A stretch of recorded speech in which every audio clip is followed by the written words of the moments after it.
Well, good afternoon, everyone.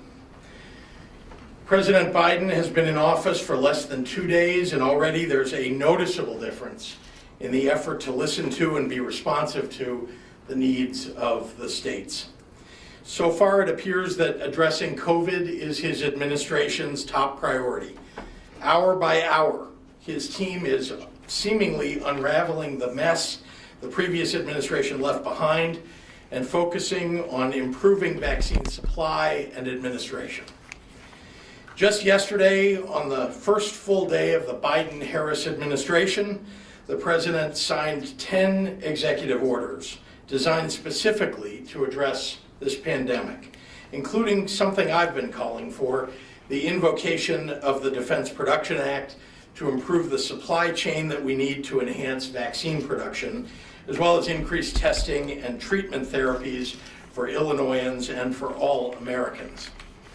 He's also asking Congress for $20 billion to expand vaccination centers and mobile clinics beyond what we've already planned, and for funding to hire 100,000 new public health workers to build up our nation's underappreciated and understaffed public health infrastructure.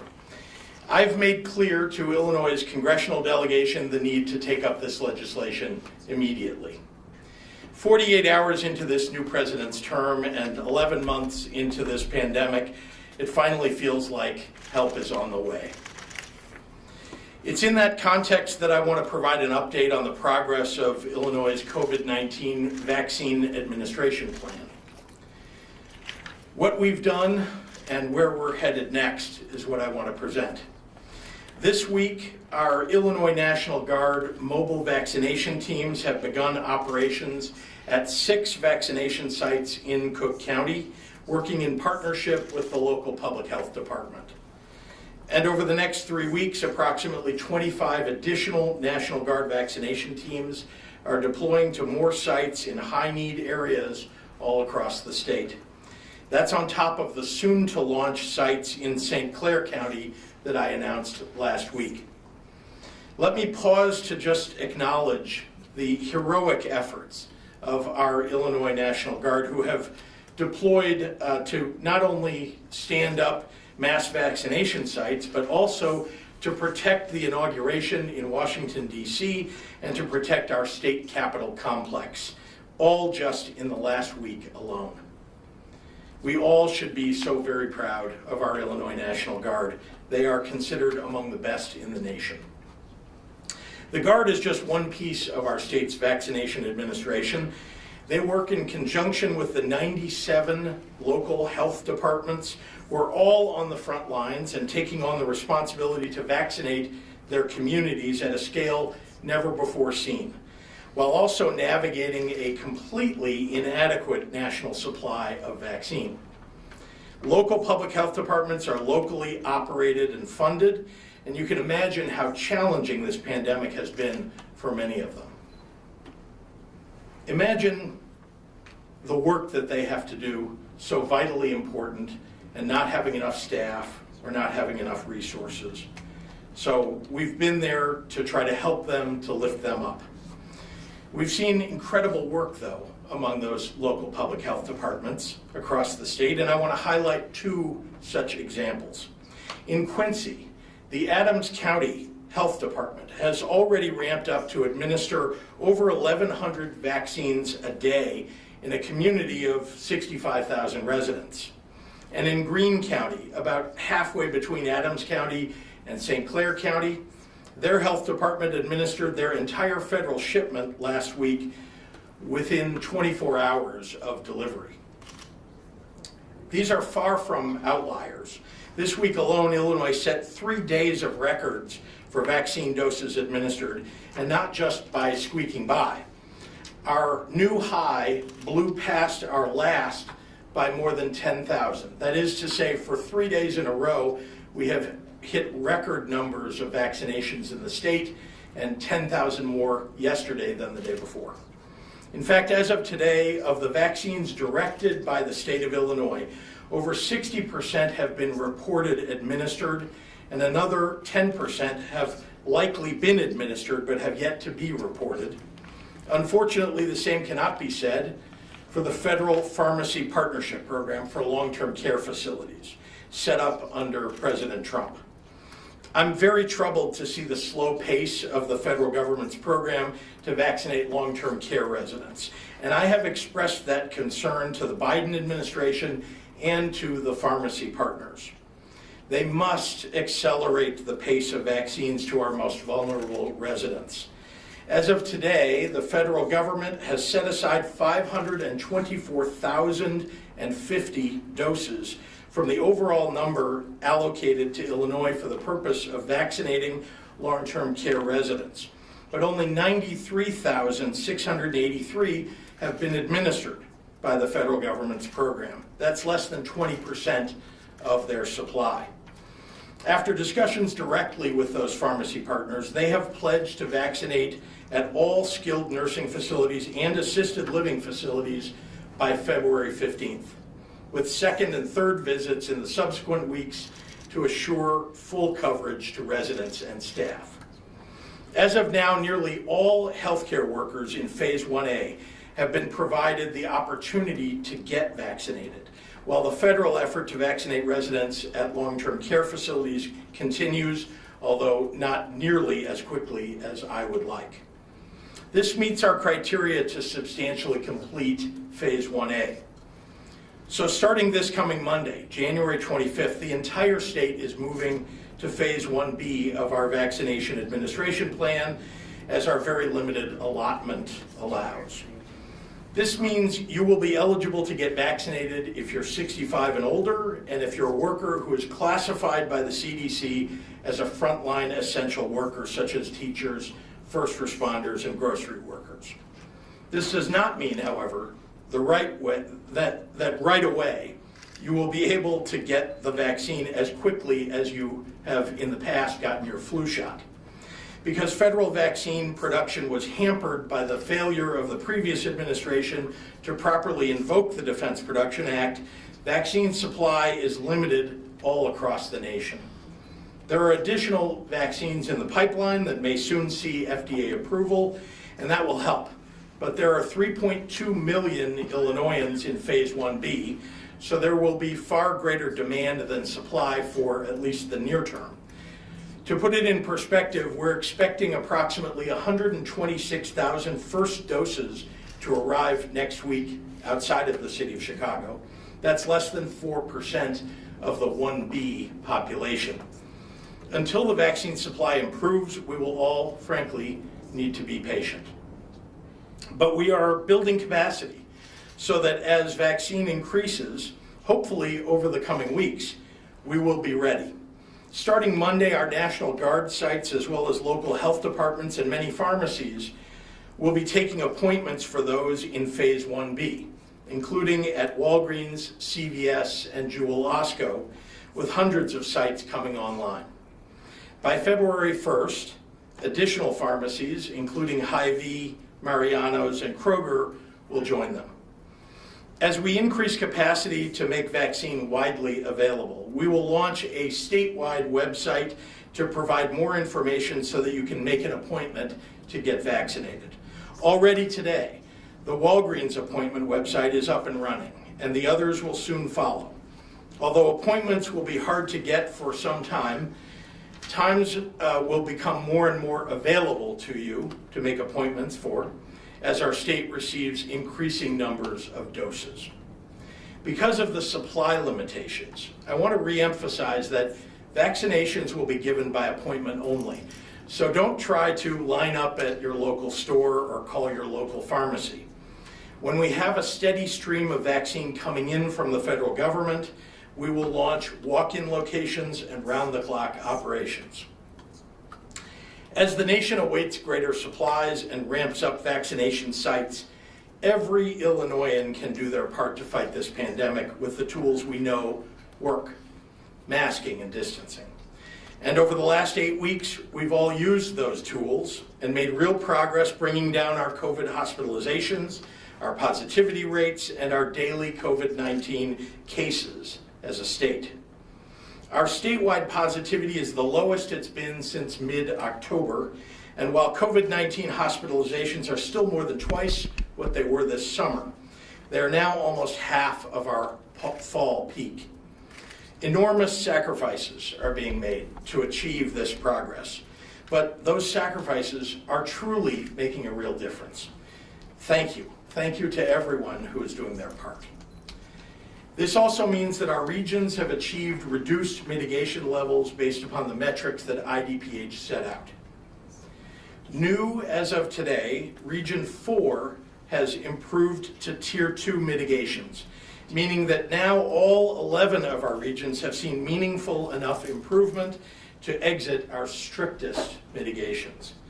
2 more regions, Cook County and Chicago, are on track to move into Tier 1 tomorrow, which would allow for limited reopening of bars and restaurants. And some regions have made enough progress to advance to Phase 4, which is a level of reduced mitigations that we achieved last summer.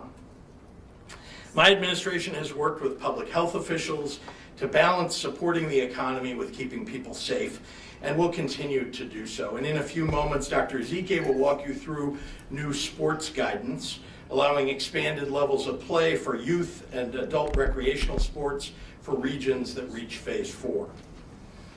I'm very pleased with the progress that we're making as a state, but I want to remind us all that we continue to live in a perilous moment. Look around the nation, outside of Illinois, and you'll see the pandemic at its worst in many places. The risk of a resurgence in Illinois, particularly with extremely contagious new variants, is serious. Our ability to have limited indoor restaurant service and to restart youth sports could be cut short if we aren't extremely careful. The CDC is already warning that the faster spreading UK variant could become the dominant strain in the United States in March. And a virus that's more contagious ultimately results in more cases, more hospitalizations, and more deaths. Yet on a more hopeful note, that same report noted that if we take proven measures to reduce transmission, like mask wearing and ramping up our vaccination rates nationwide, we can tamp down infection rates into the spring even with the UK variant. I know none of us want to see another wave of COVID that brings on more mitigations, so let's not let our guard down. With cautious behavior, we can keep people healthy and power through these final months of the pandemic together. Now I'd like to take a moment to update you on our efforts to provide economic relief to our small businesses, particularly those most in need. Illinois' Business Interruption Grant Program, the largest of its kind in the nation, delivered a record number of grants to rural, micro, and minority-owned businesses statewide. It saved jobs across the state. There's more that can be done, though. Last week, the federal government's Paycheck Protection Program, or PPP, reopened with another $280 billion in forgivable loans, offering another opportunity for small businesses to unlock emergency funds. Of course, that's easier said than done. We know from past rounds that the federal PPP has presented tremendous barriers for very small businesses and those that are minority owned, since both tend not to have the in-house navigation expertise of larger corporations. That's why we're beefing up assistance to all small businesses in Illinois, so anyone eligible gets access to this next round of federal PPP funds. I've directed my administration to provide community navigators through our small business centers, to our small business development centers, to work directly with our small business owners, helping them access the dollars they deserve, with a special focus on businesses who haven't received aid from the state, because we know the need is still so great. Our community navigators will sponsor more than 100 webinars in the coming weeks, offer virtual office hours in every region, support for local chambers of commerce, and collaborate with local governments to raise awareness. To learn more about getting help accessing federal PPP money, visit illinois.gov/DCEO. Our small business development centers and community navigators will also serve to support small businesses who qualify for the soon-to-launch Federal Economic Injury Disaster Loan Program for hard-hit businesses in low-income areas, and the Shuttered Venue Operator Grants, providing support for theaters and cinemas, concert venues, and more under COVID-19 stimulus authorized by Congress last month.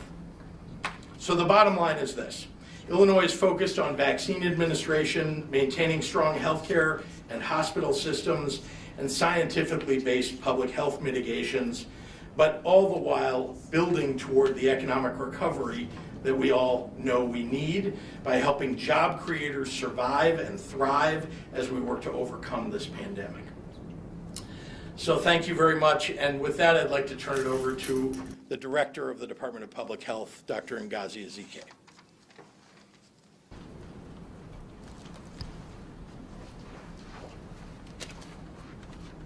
Thank you, Governor, and good afternoon, everyone. Over the past 7 months, I've received countless emails, letters, phone calls from students, from parents, from coaches, many others about youth sports. There have been organized protests about the issue. I hear and I see and I feel the passion around youth sports. I take very seriously the value that recreational outlets offer the physical and the mental health of our children. I also take very seriously the need to protect them, as do their parents and their coaches and the broader communities. So we are looking at how we can all play safely together, and we will talk about that now. The updated sports guidance that we are releasing today outlines the level of play allowed, dictated by the current public health conditions that we find ourselves in. We have to think about the amount of virus circulating in the communities. We have to continue to think about the test positivity, the people in the ICU with COVID, and as well as other metrics. The guidance outlines when only trainings can be permitted versus when intra-conference play can be allowed. And then at the highest level, when tournaments and championship games across leagues can be permissible. As has been the case throughout the pandemic, we can't change the fact that there are different sports and they have different levels of risk. Sports like basketball or football or wrestling pose a higher risk compared to those such as track and field or baseball or gymnastics. So we can and have to make adjustments to best balance the ability to play and the need to stay safe depending on the conditions in the community. And so that's where everyone comes in to continue, as the governor has implored, continue with the masking and the safe choices that will allow these numbers to continue in the downward right direction. So moving forward, for all the regions that are in phase 4 already, and as of today, that is regions 3, and as well the regions 5 and 6. So regions 3, 5, and 6 are currently in phase 4. We do hope for more regions to join them. All sports will be allowed to play at the intra-conference region or league levels.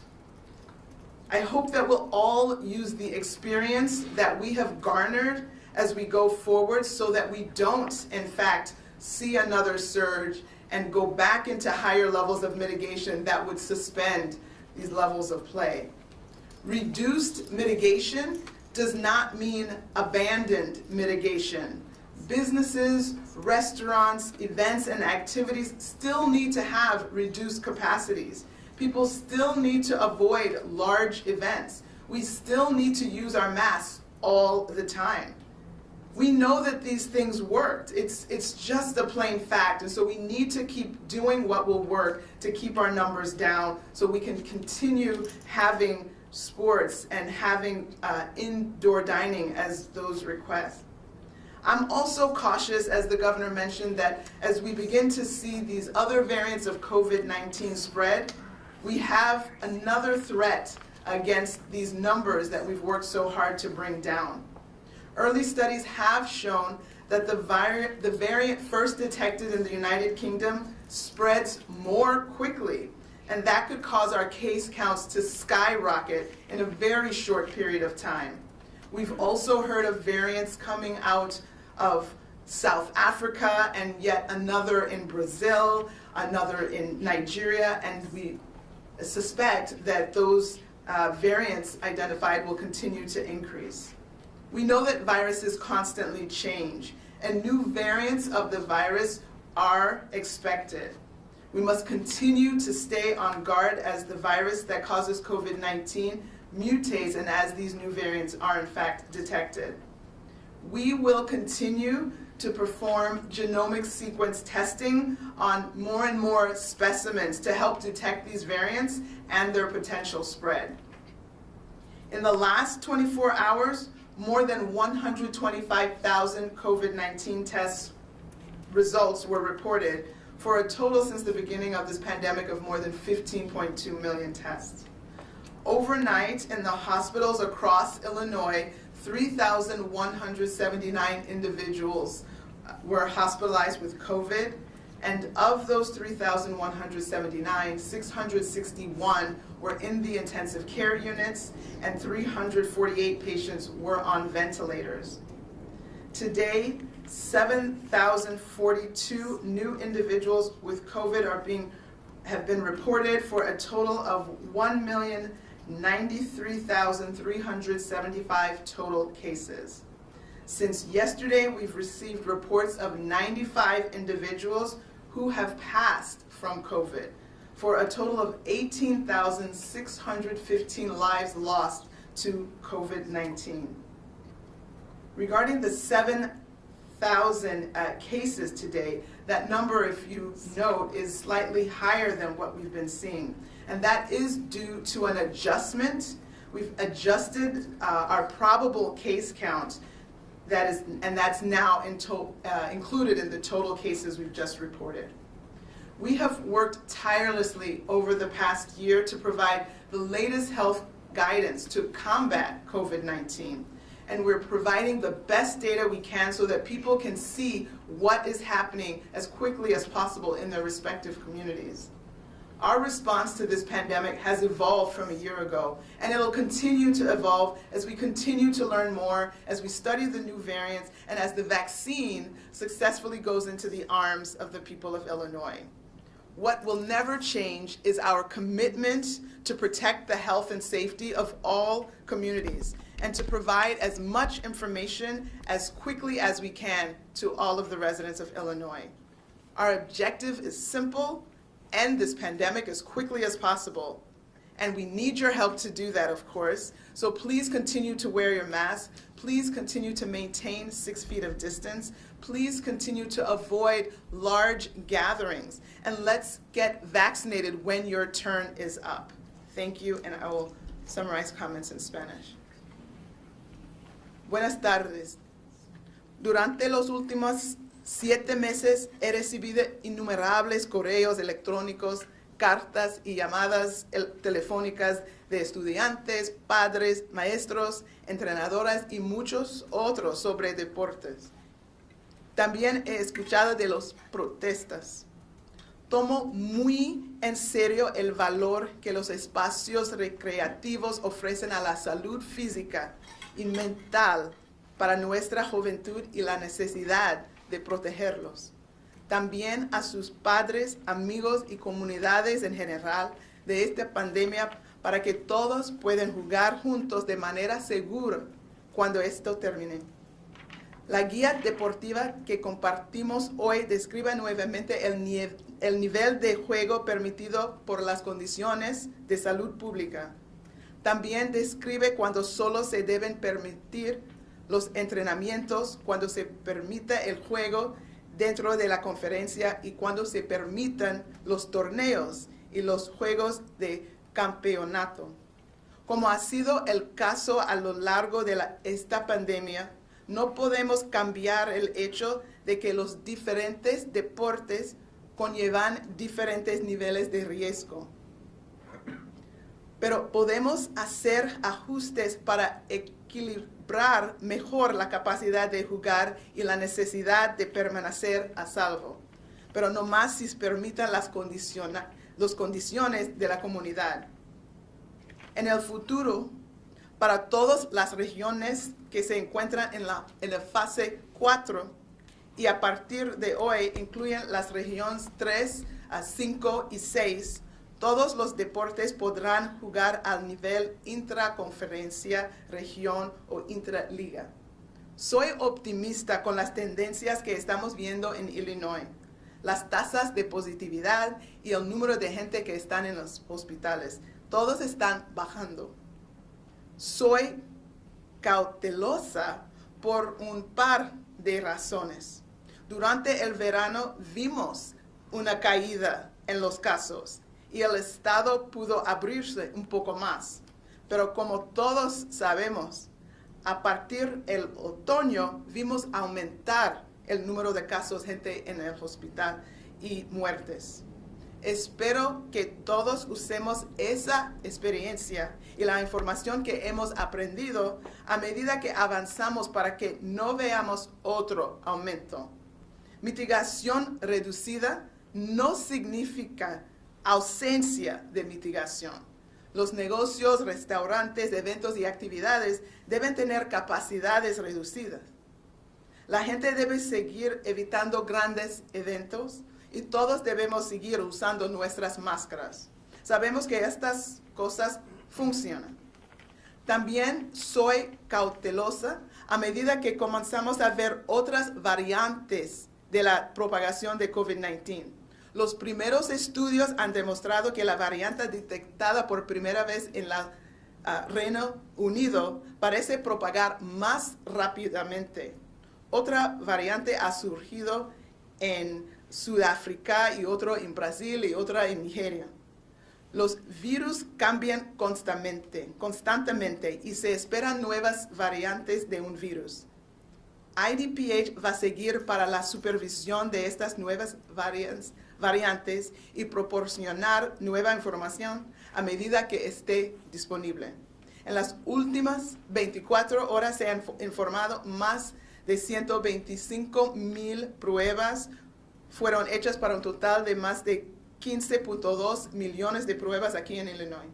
Desde anoche, 3,179 personas estuvieron en el hospital con COVID-19. De ellos, 661 pacientes estaban en la unidad de cuidados intensivos y 348 personas estaban en ventiladores. 7,042 nuevos casos de COVID-19 para un total más de 1,093,000 casos en Illinois. Desde ayer hemos recibido informes de 95 personas con COVID-19 que han fallecido por un total de más de 18,600 vidas perdidas aquí en Illinois. El número total de casos que se notifican hoy es ligeramente elevado. El total de casos incluye los casos confirmados como los probables. Ahora también incluye el número de muertes probables desde el comienzo de la pandemia. Anteriormente, solo las muertes confirmadas se incluyeron en el total de casos. Sin embargo, como total de casos incluyen los casos confirmados y probables, ahora se incluyen las muertes probables. El IDPH ha trabajado incansablemente durante el año pasado para brindar información para combatir el COVID-19 y que la gente puede ver lo que está sucediendo. Por favor, continúe usando sus máscaras, mantenga su distancia, evite eventos grandes y lávese las manos y vacúnese cuando sea elegible. Muchísimas gracias para su apoyo. And with that, I'll turn it back over to Governor Pritzker.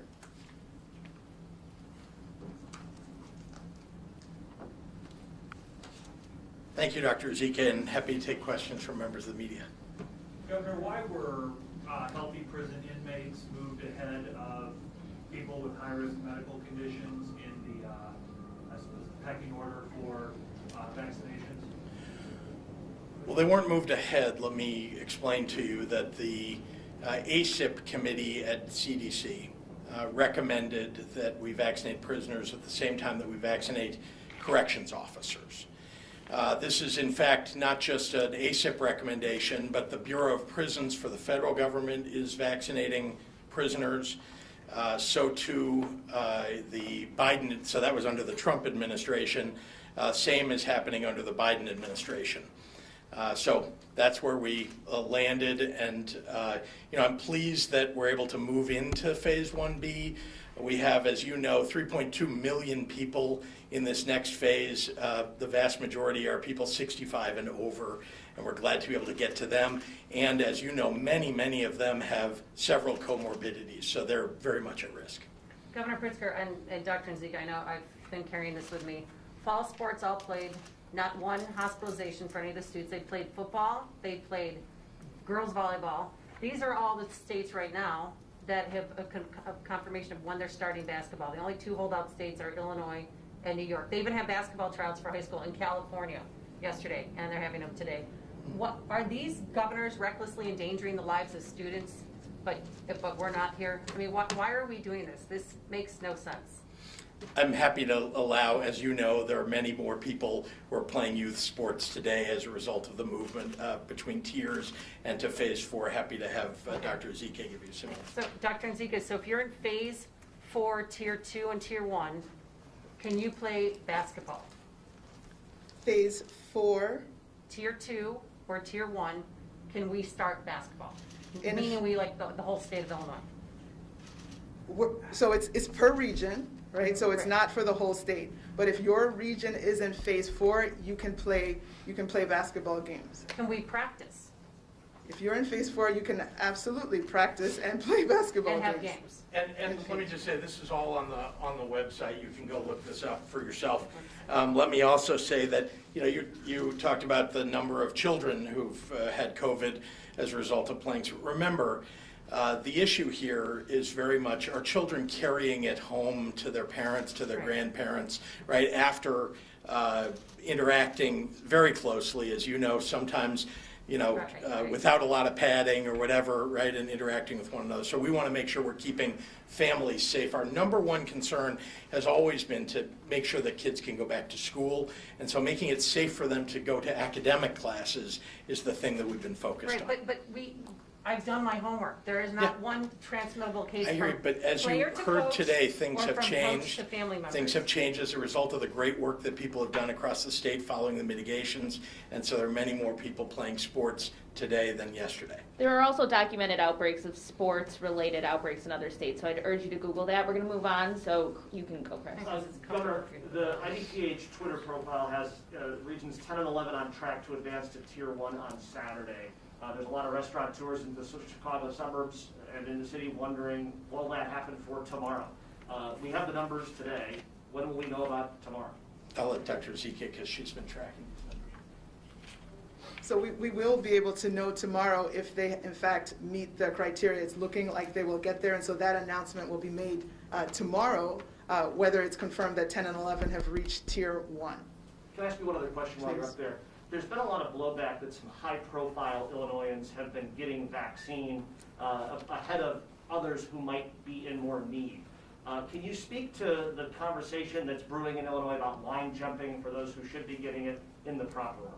Yeah, no, I appreciate that question. So we have a clear set of guidance. We have had teams of people within IDPH work with infectious disease consultants, moral philosophers, bioethicists, to really look at the guidance that was given by the ACIP and then see if there were any adjustments. So we're very proud of the document that we've had, and we've worked really hard to make sure that there are no, that we're not making exceptions just based on, requests from other individuals. So we have it clear, and all of the individuals in the state that are supposed to be giving out any of the COVID vaccine are supposed to be following and adhering to those guidelines and recommendations. Does IDPH have the ability to look at every place that vaccines are administered to make sure that no one was inappropriately given a vaccine? No, but we are collecting as much data as we can, and we are asking that people certify, which group they actually belong to. If someone says that they are, of the of a group that they're not? Do we have a way to really mitigate that? That's a little different. I think for the most part, things will follow according to the guidance. And of course, now with 1B open, many, many people are eligible. And so I think we can't work towards the exception. We're working for the greater good for the masses, and I think for the most part things will hold. I know that nothing is ever perfect, and so I think you have to accept that there's only so much that can be done. Dr. Zika, can I follow up sort of along those same lines? Has the state of Illinois directed Walgreens, Osco, the other pharmacies and whatnot to stop vaccinating people with surplus doses, even if it meant the vaccines would be thrown out? And if so, where is that direction coming from? So we're working on systems where everyone has to be registered ahead of time. So there's not an open call where just anyone can show up and get vaccinated.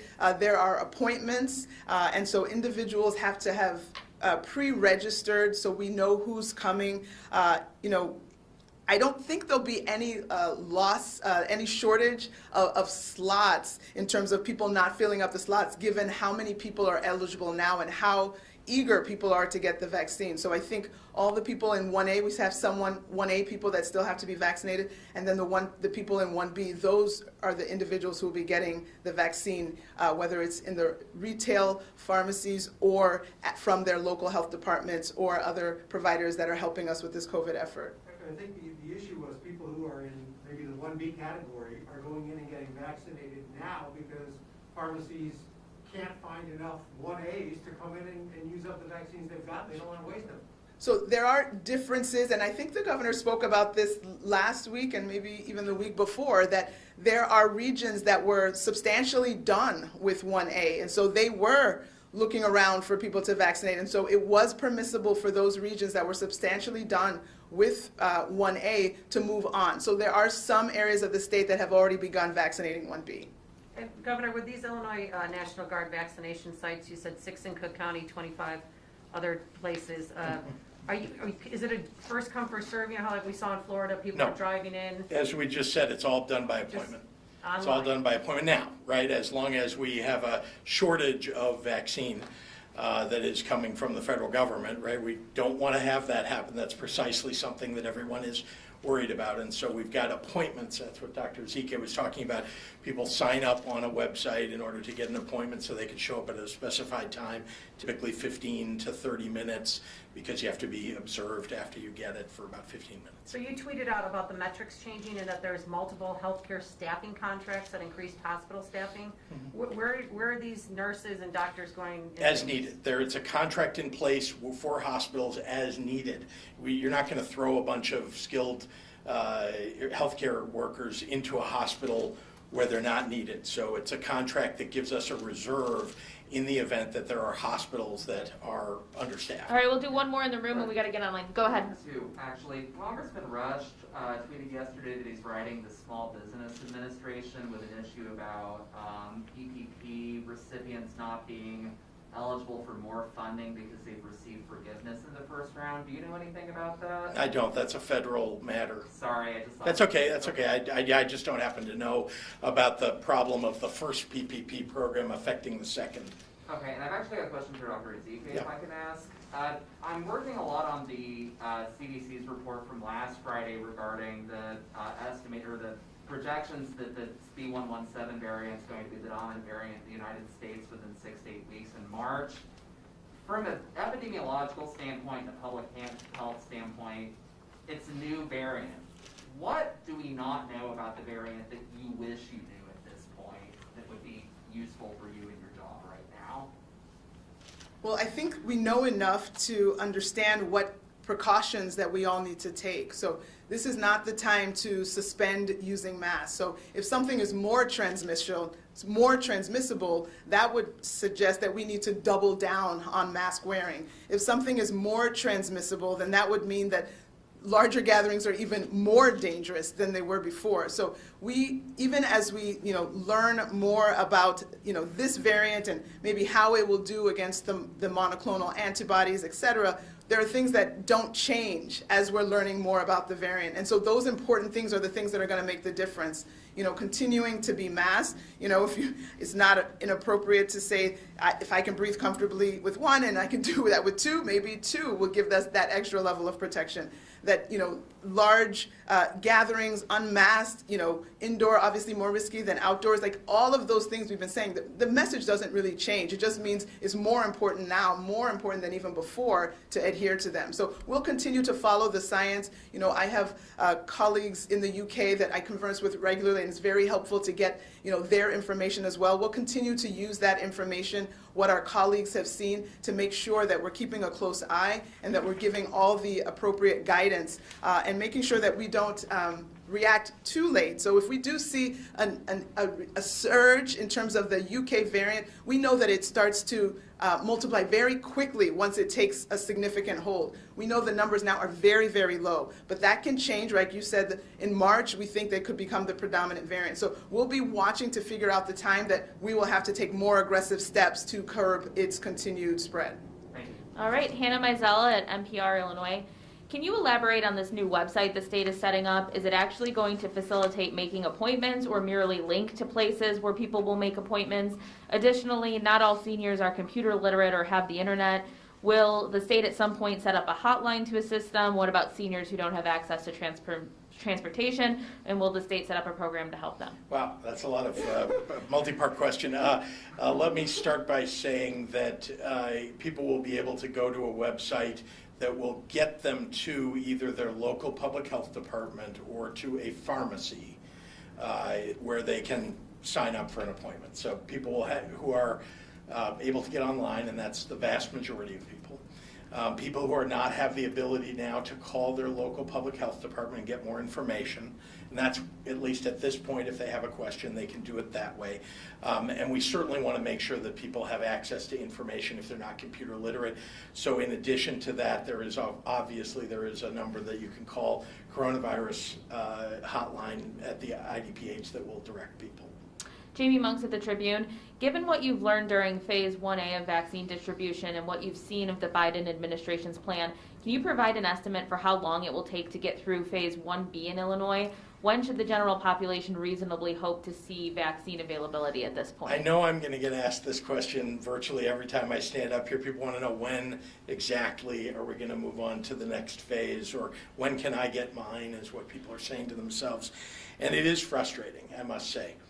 Very frustrating for us, because if we had more vaccine, we have the sites being set up all across the state to be able to administer more and more vaccine. That is what we're prepared for.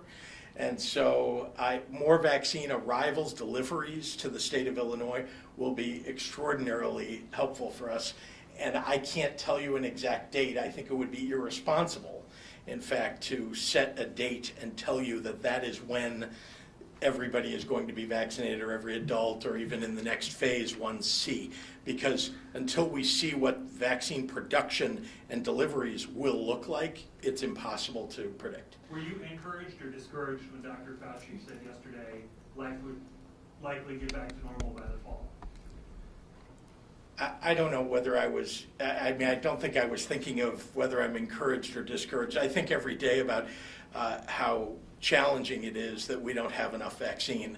And so I guess he knows more about what's going on inside the administration, I suppose, on vaccines than I do. So I guess that tells me that, that they are ramping up as fast as they can. But, I know that a few months ago, he felt like, by late April. But that was with promises from an administration that, frankly, has never lived up to its promises. Joel Ebert at the Daily Line. With new strains of the virus in Illinois and the U.S. and vaccine distribution not yet at levels you'd prefer, why is now the right time to reduce mitigation throughout Illinois? Is it possible we could see a return of increased mitigations if there's wider spread? It's always been the case that if we see resurgences, that we're going to have to bring back mitigations. That's always been the case. We set metrics for that purpose. To set triggers so that we would know, everybody would know, that it isn't just a random question, and that our doctors are on it at all times to make sure that, if the UK variant, I think Dr. Ezike said it brilliantly. You know, if we see signs that the UK variant is overtaking what we've already seen of a coronavirus in the United States, and that caseloads are beginning to surge at rates that we haven't seen before, then obviously we'll be moving into different mitigations. John O'Connor at the AP, do you like the idea of FEMA sites in Illinois? Would that mean more vaccines or just better distribution? Well, by itself, just to say there's a FEMA site doesn't mean more vaccines. It definitely means more distribution. And so more distribution to the state of Illinois with more sites, that's what we need. Jake Griffin at the Daily Herald. Senator Durbin acknowledged today that he is disappointed by how few nursing home workers are willing to be vaccinated. What's being done to convince these workers to vaccinate? Yeah, so we have not only a social media campaign to address them, but also we've talked to the union representatives, for example, for many of these folks to make sure that they're communicating to their union members. We've talked to the nursing home ownership to make sure that they're communicating to their workers. And we'll continue to, you know, we're running a campaign. I know that the federal government is about to, or is looking at, the Biden administration to run a national campaign to convince people who are vaccine hesitant to get vaccinated. I will say that if I have any optimism here, it's really because I've heard people tell me that they're concerned about taking the vaccine because they don't know anybody who's had the vaccine yet. And they'd like to hear their neighbor tell them that they had it and it was fine, and then they'll go do it. Or that their doctor says it's okay and they haven't had a chance to talk to their doctor yet. So I think that kind of hesitancy can be overcome fairly easily. This is for Dr. Zike from WAND News in Decatur. In central Illinois, regions 3 and 6, we've seen people line up for hours and even spend the night to get a vaccine. Most of these are 65 and older community members. What is your reaction to seeing the long lines, and when can we expect more vaccine? We're not making the vaccine, so I don't have control on when we'll send more. I'm familiar with some of the vaccination sites that are happening in 6, and so I know that each of those individuals have appointments, and I also know from talking directly to the public health leaders there that even though people had a vaccine appointment for 11 o'clock, they showed up at 8 o'clock anyway. So we just need to continue to message, because it's just the eagerness. Everybody's so excited to get this vaccine, but we do need to message to our population that we don't want to inadvertently create a situation where they catch COVID while waiting for their vaccine 3 hours later. So we need to come at our appointed time. We need to make sure that we message to our communities that that time is their time, and that it is the time that they will get the vaccine, and they don't need to come 2 and 3 hours and queue up because they already have an appointment. And so I think, you know, this is new. People want to make sure that, oh, you know, they told me 11, but maybe other people might come in and try to do a walk-in and take my... We want to rest assured that those appointments are going to be adhered to. People cannot come in off the street as a walk-in and take your vaccine, so you don't have to queue up or be waiting in line for hours before your time. I think people will get to know that as we move forward, but I understand the excitement and the fervor around getting their vaccination. Can I ask a follow-up on that, Dr. Zike? Obviously, it's Friday. 1D starts Monday. There's thousands of people right now listening and watching saying, what is that website? Where do I go? Where do I sign up to give that safety and that sense of security? Can you elaborate a little bit more on folks who right now want to plan their Monday or plan a week from Monday?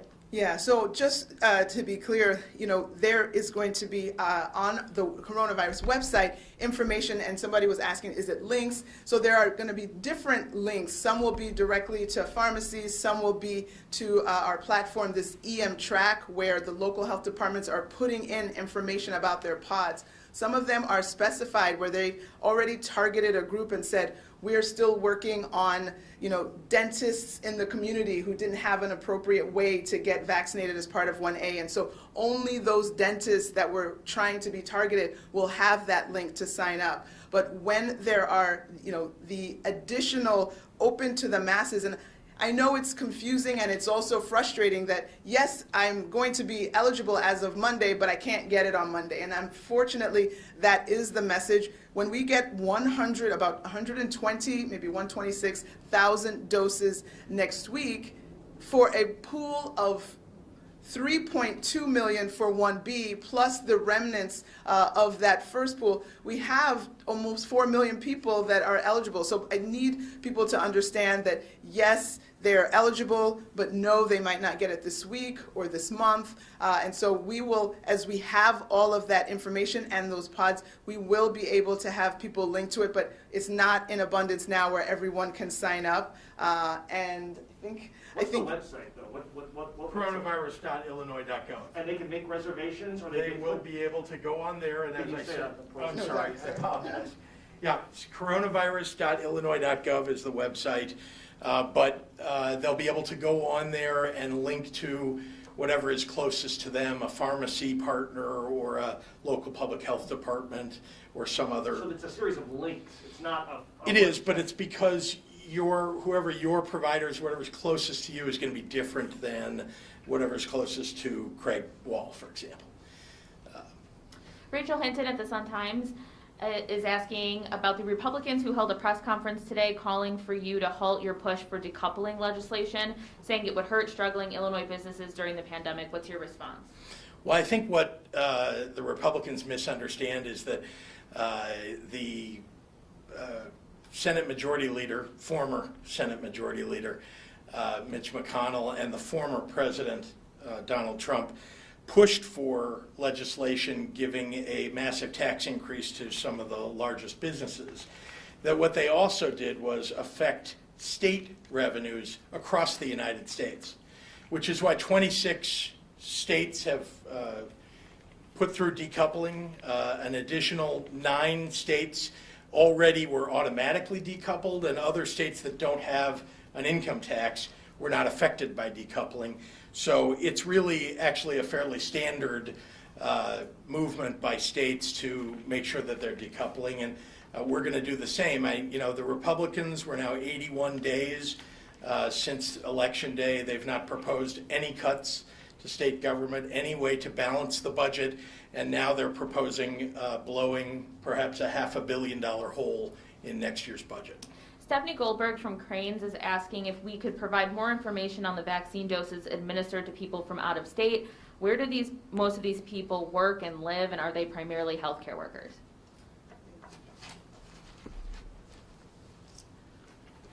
So Illinois, of course, by virtue of our position in the country, is bordered by multiple states, right? And so we have many people that live in Indiana and work in Illinois. Same with Missouri, same with Wisconsin, same with Iowa. So we have those situations. I've talked to all of my peers in the bordering states. None of us are going to get into, well, you don't live here, but you work here.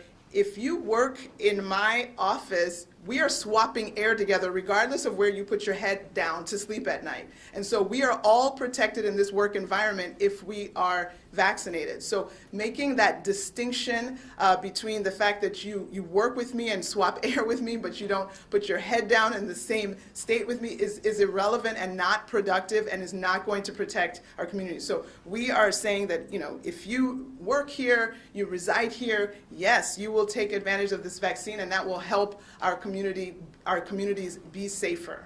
All right, we've got 2 more questions. Dr. Zike, you could stay there. This one's for you. Some regions went from Tier 3 all the way down to Phase 4 immediately with the adjustments to the mitigation metrics earlier this week. Can you please explain this decision, and how does the state's surge staffing program make up for the number of hospital beds? So no group, no entity, no region went from Tier 3 to Phase 4. That's not correct. And then the second part of the question? Can you explain how the state's staffing contract helps make up the hospital bed? Right. So we know that there are some areas of the state that are struggling. Like they do have fewer beds available in the med surg department, and so being able to get additional staff to staff beds makes all the difference in the world. Anyone can put a bed in a room in an empty space, can convert an empty wing into a medical floor. It's not the beds that are necessary, it's also the people that will staff those beds. And so by having access to our statewide contract, you can now have access to get a pool of staff that can staff beds as necessary. And so that's why we can know that even if med-surg beds are lower, we will be able to support individuals that need to get the staff to be able to turn over new beds and create more availability that way. It's a lot harder to create an ICU bed because of the intense amount of equipment, the high-tech equipment that's necessary. That's not as easy as creating a medical surgical bed. All right, the last question is from Mike Militich at Quincy TV for the governor. While last year was challenging for so many due to the pandemic, cannabis sales were a huge success. How do you feel today being able to get the first R3 grants out to the communities in need? Well, I think it's terrific. It was what was intended in the legislation to begin with. It's part of the effort to address inequities across the state. It's also an effort to address the failed war on drugs.